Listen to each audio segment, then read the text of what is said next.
जोजो टीवी। आलसी तोता। एक पेड़ पर दो तोते रहते थे, किट्टू और मिट्ठू। एक बहुत आलसी और दूसरा बहुत ही समझदार था। एक दिन समझदार तोते ने देखा कि पेड़ की जड़ से एक बेल निकल गई है, जो पेड़ का सहारा लेकर चढ़ती जा रही है। अरे देखो, हमारे पेड़ पर एक बेल ऊपर की तरफ आ रही है। चलो मिलकर इसे काट दें। मुझे तुम्हारी सहायता चाहिए दोस्त। मैं अकेले इस बेल को नहीं काट सकता। आज तो मैं बहुत थका हुआ हूँ, हम कल काट लेंगे। ठीक है दोस्त, पर हम कल इसे जरूर काट लेंगे। अगले दिन फिर से तोते ने मिट्ठू को आवाज लगाई। मिट्ठू मिट्ठू देखो, बेल तो दिन प्रतिदिन लंबी होती जा रही है। आओ इसे काट दें। कहीं शिकारी आ गए तो इसके सहारे हमारे बच्चों तक पहुंच जाएंगे। तुम्हें इतनी जल्दी क्या है, कर लेंगे। मिट्ठू तुम बात को समझो, अभी तो बेल नाजुक है, मिलकर हम इसे काट सकते हैं। अगर ये सख्त हो गई तो इसे काटना बहुत मुश्किल होगा। ऐसा करते करते कई दिन निकल गए और बेल पक्की हो गई। तोता रोज मिट्ठू को आवाज लगाता, लेकिन मिट्ठू कोई ना कोई बहाना बनाकर टाल देता। किट्टू तोता अपने बच्चों को लेकर दूसरे एक ऊंचे पेड़ पर जाने को मजबूर हो गया, क्योंकि उसे पता था कि मजबूत बेल के सहारे कभी भी शिकारी आकर उसके बच्चे ले जा सकते हैं। मिट्ठू, मैं अपने बच्चों के साथ दूसरे एक ऊंचे पेड़ पर रहने जा रहा हूँ। क्या तुम भी चलोगे? यहाँ रहना सुरक्षित नहीं है। मिट्ठू तोता आलसी होने की वजह से हर काम कल पर टालता रहा।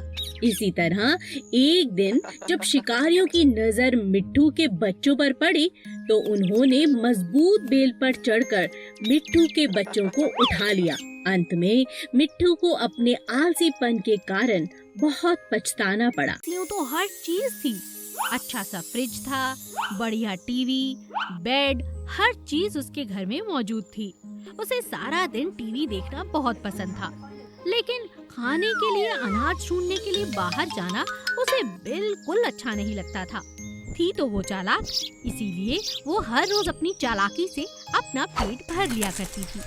एक दिन चालाक चिड़िया ने अपनी पड़ोसन से कहा, अरे सुनो स्वीटी, कैसी हो? मैं अच्छी हूँ, तुम कैसी हो किटी? कहाँ जा रही हो? मैं दाना लेने जा रही हूँ। बहन, आज मेरे पेट में बहुत दर्द है, हो सके तो 2 दाने मेरे लिए भी ले आना। हाँ हाँ, क्यों नहीं। स्वीटी किट्टी की बात मान जाती है और शाम को आते हुए उसके लिए 2 दाने ले आती है। अगले दिन के लिए फिर से चिड़िया चालाकी करती है। सुबह उठती है और नीचे घूम रहे खरगोश से कहती है, अरे खरगोश भैया, कहाँ जा रहे हो? मेरे सर में बहुत दर्द है, क्या कहीं से 2 मूंगफली के दाने ला दोगे? हाँ हाँ, क्यों नहीं, तुम मेरी बहन हो, अभी लेकर आता हूँ। खरगोश फटाफट उसके लिए मूंगफली के दाने ले आता है। अब तो चालाक चिड़िया की आदत बिगड़ती ही जा रही थी। सारा दिन बैठकर टीवी देखती, अखबार पढ़ती, इधर उधर लोगों को ताकती, मगर खाना खाने के समय वो हर किसी के पास काम दे देती। धीरे धीरे ये बात सभी चिड़ियों को और पक्षियों को पता चल चुकी थी। एक दिन खरगोश ने स्वीटी से कहा, अरे स्वीटी बहन, आज किसके लिए खाना लेकर जा रही हो? स्वीटी खरगोश से कहती है, किसी के लिए नहीं, बस अपने लिए। बस कभी कभी सामने रहने वाली बहन का पेट दर्द हो जाता है तो उसके लिए ले जाती हूँ। अरे बहन, तुम बहुत मूर्ख हो। ये चालाक चिड़िया सारा दिन बैठकर टीवी देखती है। मैंने कई बार देखा है। मैं खुद मूंगफली लेकर आया था, यह सोचकर कि उसके सर में दर्द है। अब उसकी मदद करना बंद करो। स्वीटी उस दिन शाम को किट्टी के घर चली जाती है और देखती है कि किट्टी बड़े आराम टीवी देख रही है। स्वीटी किट्टी से कहती है, अरे बहन, क्या तुम्हारे घर में थोड़ी शक्कर है? दे सकती हो? शक्कर? हाँ, क्या बात कर रही हो? शक्कर कैसे होगी? मेरे घर में तो अनाज का एक दाना भी नहीं, जितना है बस खा लिया। तब स्वीटी किट्टी को समझाती है, अगर इसी तरह आलस करती रहोगी तो बरसातों में भूखे रहना पड़ेगा बहन। आलस अच्छा नहीं, बरसातों से पहले पहले अपने लिए दाना इकट्ठा कर लो।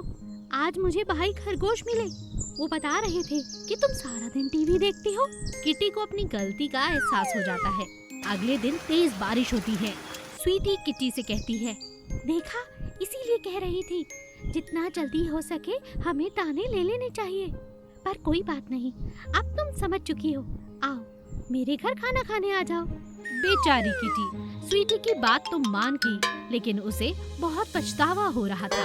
अपनी गलती का एहसास हो रहा था। बरसात रुकते ही उसने घर से बाहर निकलना शुरू कर दिया और दाने इकट्ठे करने शुरू कर दिए। जंगल के अंदर एक बड़ा सा तालाब था जहाँ बहुत सारे मगरमच्छ रहा करते थे और उसी के आसपास इतनी हरियाली पेड़ होने के कारण बंदरों का एक झुंड वहीं रहा करता था। उनमें से एक बंदर जिसका नाम पीकू था, हर मगरमच्छ के साथ दोस्ती करके उनसे जान पहचान बढ़ा कर रखता था। पीकू ये बात जानता था कि तालाब में कितने मगरमच्छ हैं। एक दिन सुबह सुबह पीकू जब मजे से पेड़ पर बैठकर केले खा रहा था, उसका ध्यान 3 रंगीन मगरमच्छों के ऊपर गया। एक था सफेद, एक काला और तीसरा था गुलाबी रंग का। 3 अलग अलग रंग के मगरमच्छ देखकर पीकू बहुत हैरान हो गया। खाते खाते उसका आधा केला मुंह में और आधा जमीन पर गिर गया और वो जोर से चिल्लाया, अरे ये क्या? आज तक मैंने ऐसा कुछ नहीं देखा। क्या मेरी आंखों को धोखा हुआ है? अरे अरे ये मैं क्या देख रहा हूँ? सफेद, काला, गुलाबी, हाय राम, 3 अलग अलग रंग के मगरमच्छ। अरे अरे जल्दी चलकर अपने दोस्तों को इत्तला करता हूँ। कहीं ऐसा ना हो कि ये लोग आए और वो बेचारे डर के मारे यहाँ से भाग जाएं। अरे मुझे जाना होगा। पीकू दौड़ कर जाता है और अपने दोस्तों को सबको बताता है। पानी में रहने वाले मगरमच्छ उसके मित्र ये बात जानकर बहुत हैरान होते हैं। अरे जल्दी कुछ करो, अरे वो आते ही होंगे, मैंने उन्हें इधर तालाब की तरफ आते हुए ही देखा है। अरे अरे अब तो हम बात ही कर रहे थे, वो देखो तुम्हारे सामने वो आ रहे हैं। अभी पीकू अपने दोस्तों को ये सारी जानकारी दे ही रहा था कि तीनों रंगीन मगरमच्छ तालाब के सामने आकर खड़े हो जाते हैं। उन्हें देखकर तालाब के बाकी मगरमच्छ हैरान रह जाते हैं। उनमें से सबसे बड़ा और बुजुर्ग मगरमच्छ बाहर आता है और तीनों मगरमच्छ के सामने नमस्कार करते हुए कहता है, आप लोगों का यहाँ स्वागत है मुनिवर, मगर आप ये बताएं कि आप लोग कहाँ से आए हैं? आप देखने में तो हमारी ही तरह मगरमच्छ लगते हैं, मगर आज तक हमने कोई रंगीन मगरमच्छ नहीं देखा है। कृपया अपने बारे में बताएं। तीनों रंगीन मगरमच्छ में से सफेद रंग का मगरमच्छ आगे आता है और कहता है, मेरा नाम है सीतांबर। हम तीनों रंगीन जरूर हैं, मगर हम तुम्हारी ही तरह आम मगरमच्छ हैं। यहाँ तक कि यात्रा करना थोड़ा मुश्किल था। हम जानते थे कि कोई भी जानवर हमारा शिकार कर सकता है। हमारे जंगल में पानी की एक बूंद भी नहीं बची है। हमारी मदद के लिए देव मगरमच्छ प्रकट हुए और उन्होंने हमें रंगीन कर दिया और कहा कि इस रास्ते से होते हुए हम एक बहुत अच्छे तालाब के पास पहुंच जाएंगे, जहां तुम हमारी मदद करोगे, और जैसे ही हम पानी में जाएंगे हमारा रंग पहले जैसा हो जाएगा। हम आपके साथ इसी तालाब में रहने की अनुमति चाहते हैं। बुजुर्ग मगरमच्छ उनकी बात पर यकीन करता है और उन्हें पानी के अंदर आने की इजाजत दे देता है। जैसे ही तीनों मगरमच्छ पानी में दाखिल होते हैं, वो अपने पुराने रूप में वापस आ जाते हैं। सभी के साथ साथ पीकू का भी धन्यवाद करते हैं। मछली रानी के अंडे। माया नाम की राजकुमारी मछली बहुत अच्छे से अपने तालाब में रहा करती थी। उसके साथ बहुत सारी मछलियां वहां रहती थी। गर्मी पड़ने के कारण तालाब का पानी बहुत कम हो चुका था। एक दिन सेनापति मछली ने राजकुमारी मछली से कहा, मछली जी, हमें जल्द ही कोई उपाय निकालना होगा। आप तो देख ही रही हैं कि तालाब का पानी लगभग सूखने वाला है। बड़े तालाब में अभी भी पानी है। आज ही मैंने मेंढक को भेजकर पूरी बात पता लगा ली है। अगर आपकी इजाजत हो तो हम सब यहाँ से वहाँ बदली कर लें। राजकुमारी मछली उदास मुंह लेकर बैठ जाती है। सेनापति मछली उससे दोबारा पूछती है, क्या बात है मछली रानी, आप उदास लग रही हैं? शायद तुम भूल रही हो सेनापति मछली, मेरे छोटे छोटे अंडे हैं। इन अंडों को लेकर अगर मैंने बदली की तो ये मर जाएंगे। मैं क्षमा चाहती हूँ महारानी, कोई बात नहीं, लेकिन हाँ, तुम सबकी सुरक्षा भी मेरा कर्तव्य है। मेरा आदेश है कि सभी मछलियों को लेकर यहाँ से चली जाओ। जितने मेंढक हैं उन्हें भी ले जाओ और बड़े तालाब में रहना शुरू कर दो, इससे पहले कि तुम सबकी जान मुश्किल में आ जाए। मगर आप? मैं अपने अंडों के साथ यहीं रहूंगी। ज्यादा दिनों की बात नहीं, बस 1 हफ्ते में मेरे अंडों से मछलियां बाहर आएंगी और फिर मैं भी बड़े तालाब में आ जाऊंगी। सेनापति मछली महारानी की बात मानकर बड़े तालाब में बाकी मछलियों के साथ चली जाती है। उसके साथ कुछ मेंढक भी जाने लगते हैं, लेकिन एक मेंढक कहता है, रुकिए रुकिए, मैं तो यहीं रहने वाला हूँ। मैं महारानी को छोड़कर नहीं जाऊंगा। मेरा दोस्त हाथी है, उसे कहकर रोज यहाँ पर थोड़ा थोड़ा पानी डलवाऊंगा ताकि आप जिंदा रह सके महारानी जी। क्या कहा? तुम्हें मेरी इतनी चिंता है?